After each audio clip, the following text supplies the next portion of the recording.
প্রথমে হচ্ছে যে প্রোফাইলে চলে আসি। দেখেন এখানে প্রথমে আইকনে আসলাম, এই আইকন থেকে প্রোফাইলের আইকন থেকে চলে আসলাম সেটিংস এন্ড প্রাইভেসি, আবার সেটিংসে এসে হলো পার্সোনাল ডিটেলস, এই যে উপরে এখানে পার্সোনাল ডিটেলসে ক্লিক করলাম।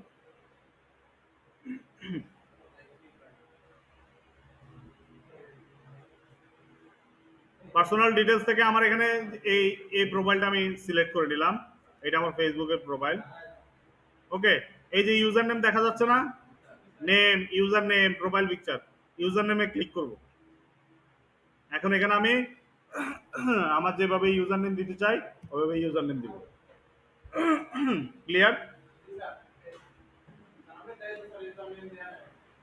ওকে, দিয়ে ডান দিয়ে দেব। এখানে যদি আমি দিয়ে দিই